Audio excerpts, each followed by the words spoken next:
আমার ভগবান ওই কলা পাতা থেকে দ্রৌপদীর ওই মুখের থুতু লালা লেগে থাকা, ওই যে একটাই অন্য আর শাকের কোনা লেগেছিল, ভগবান মহাপ্রসাদে জ্ঞানে যেই না একেবারে বদনে দিল, আর ভগবান ওই একটা অন্য আর একটা শাকের কোনা সেবা করে আর ঢেকে তুলেছে।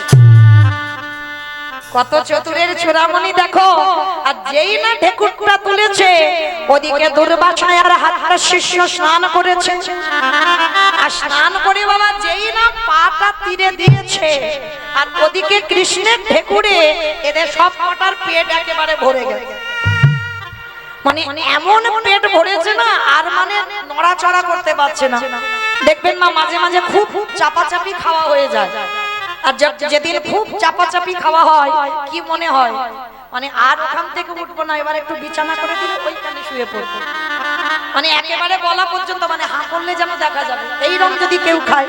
আর ভগবান এমন ঢেকুর তুলেছে, দুর্বাসার হাজার শিষ্যর একেবারে গলা পর্যন্ত, মানে তুমি যদি রাজভোগ এনে দাও তথাপিও বাবা সেবা করতে পারবে না।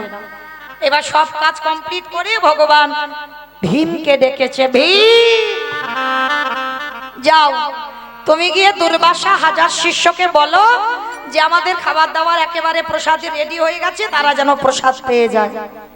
আর যেই না বলেছে প্রসাদ পেয়ে যায়, ভীম বলছে মাধব এত বড় মিথ্যা কথা বলা যায়, কিন্তু এটা যে একেবারে ডাহা মিথ্যা কথা, মানে আমার বাসন কোসন নেই, উনান নেই, জ্বালানি নেই, কিচ্ছু নেই, তো আমি কি করে আমি এত বড় মিথ্যাটা বলবো, আর এসে যদি দেখে কিচ্ছু হয়নি আর যদি রেগে যায়। ভগবান বলছে আমার উপরে ভরসা নেই বুঝি, আমি যেটা বলছি তুমি গিয়ে বলো রান্না বান্না কমপ্লিট, এসে যেন প্রসাদ পেয়ে যায়। মাধব এত বড় মিথ্যা আমি বলতে পারি। আবার বলে